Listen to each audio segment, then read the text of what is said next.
Ayo membaca. Perkenalkan, nama saya Raihan Sabuna Argentio dari Min 2 Pemalang dengan guru pembimbing Pak Wahyu Saputro. Pada kesempatan ini saya akan mendongeng dengan judul Asal-usul Luku Leboyo. Kisah legenda asal-usul Luku Leboyo di Desa Losari, Kecamatan Apalgading, Kabupaten Pemalang. Desa ini terletak di sebelah selatan Desa Ujung Gede dan sebelah baratnya ada galokan sungai dengan arus yang cukup deras, yaitu Kali Comal. Sementara sebelah selatannya ada Desa Banglarang. Nah, kisah ini dimulai dari Kali Comal yang terkenal sebagai salah satu sungai terbesar di jajaran Pantura, Jawa Tengah. Di sungai ini sempat muncul berita heboh tentang kemunculan 3 ekor buaya. Bagi warga Luku Leboyo, kemunculan buaya di sungai itu diyakini sebagai pertanda akan datangnya mara bahaya. Kepercayaan ini tak lain diilhami oleh kisah asal-usul Luku Leboyo. Alkisah, pada zamannya keterkalikan, di era orang belum suka joget-joget di depan handphone, seekor buaya yang menghuni sungai Comal keluyuran. Mungkin ia sedang mencari mangsa, atau sedang mencari tempat yang enak buat berjemur, atau sekedar santai. Setelah sekian lama mengurung diri di rumah, saat dia menemukan tempat yang enak buat nongkrong, segeralah ia menepi. Dengan keempat kakinya, ia menyusuri bantaran sungai, menikmati view yang indah dan instagramable. Saking asiknya menikmati pemandangan tepian sungai itu, ia tak sadar kalau di sebelahnya ada sebatang pohon tua yang nyaris roboh. Dan benar saja, pohon tua itu pun roboh. Sadar akan robohnya pohon tua itu, sang buaya buru-buru menyelamatkan diri. Sayang, ukuran tubuh besarnya membuat langkah kakinya tak cukup cekatan untuk berlari. Batang kayu yang besar itu menindih tubuhnya. Apes keinginannya untuk menikmati masa cuti bersama yang panjang itu pun jadi rusak gara-gara pohon tua yang roboh itu. Selain karena batang pohonnya besar, cabang-cabang batang pohon itu pun menyulitkan tubuhnya untuk bergerak. Sedikit gerak, ujung salah satu cabang yang tajam itu pun menyulitkan, malah menekan tubuhnya. Sakitlah tubuhnya. Sedikit gerak lagi, ujung cabang yang lainnya juga menekan tubuhnya. Rasanya jadi serba salah. Dia pun, ia justru merasa tertekan, sulit bernapas. Tetapi tak ada pilihan lain. Ia hanya bisa diam dan pasrah. Meski sebenarnya ia juga cemas kalau keadaannya yang begitu justru membuatnya merasa terancam dibunuh oleh manusia. Maklum, sebagai buaya, ia sadar kalau ia itu dianggap berbahaya bagi manusia. Makanya sebenarnya ia tak nyaman dengan keadaannya yang ia alami itu. Tapi apa boleh buat, bumbu tak mungkin dimasak lagi jadi nasi. Kalau tak mujur, nasibnya berujung mati. Dalam diamnya itu, sang buaya cuma bisa pasrah pada nasib. Kalau mujur, ia selamat. Kalau tidak, maka sudah pasti ia akan hilang dalam peredaran dan lenyap dari kehidupan.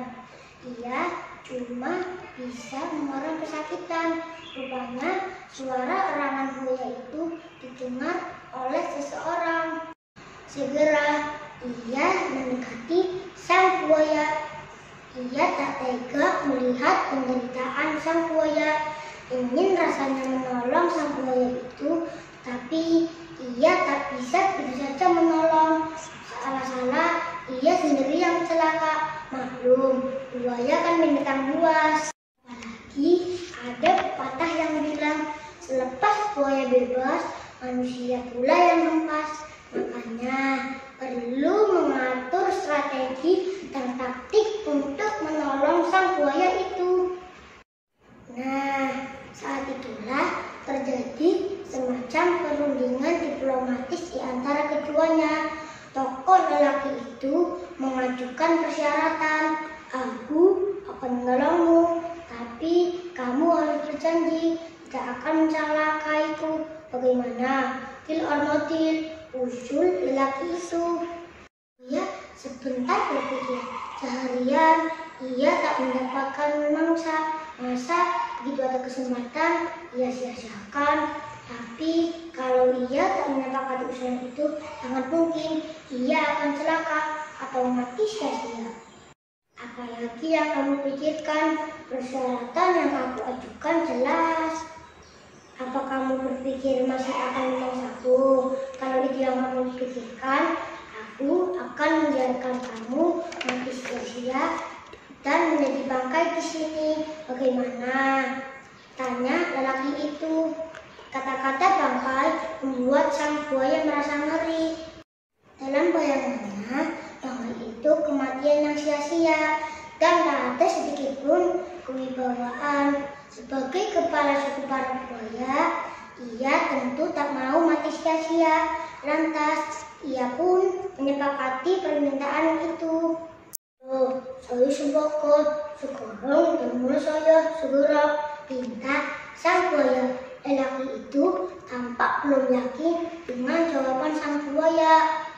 Apa kata-katamu bisa aku pegang? Tanya lelaki penolong itu. Saya bersumpah akan memegang kata-kata saya.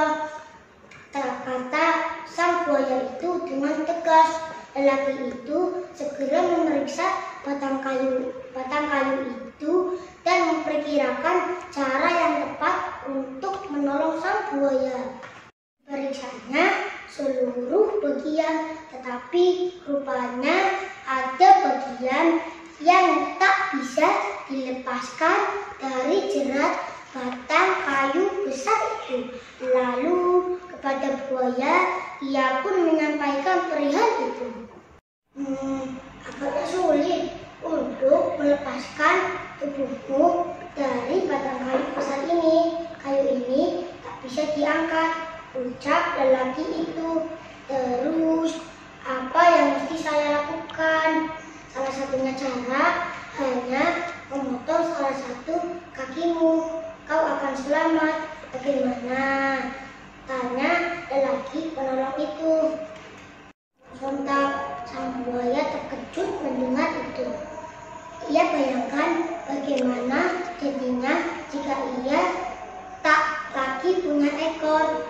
Apa kata dunia? Apa pula kata teman-teman satu gengnya? Apa tidak ada cara lain, Tuan? Tidak.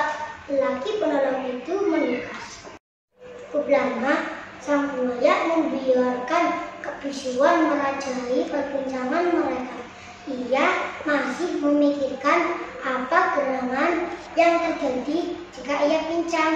Ia tak kuasa menahan rasa malu di depan teman koloninya. Tapi ia juga tak mau mati sia-sia dan membusuk tanpa penghormatan. Apalagi mati dikeroyok warga desa. Itu sungguh memilukan. Cobalah berikan cara lain, Tuan. Pinta sang buaya memelas. Sudah aku pikirkan, tapi tidak ada kecuali kau rela bangkai di sini. Jawab lelaki itu. Sejenak sang buaya tanpa kata-kata, tapi rasa-rasanya memang ia tak punya pilihan lain kecuali menuruti saran lelaki penolong itu. Saya serahkan sepenuhnya pada Tuhan. Apapun itu saya terima, kata buaya itu pasrah. Adegan amputasi kaki buaya itu pun berjalan lancar, meski diselingi suara erangan buaya yang kesakitan. Tetapi setelah itu sang buaya lega, terbebas dari batang kayu. Sekarang kau bebas, dan seperti yang kita sepakati tadi, kau tak akan mencelakaiku kan? Ucap lelaki penolong itu mengingatkan.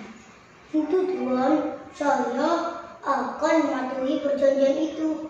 Dan satu hal lagi Tuan, sebagai rasa terima kasih, sejak lewat ini saya berjanji akan melindungi warga desa dari ancaman bahaya.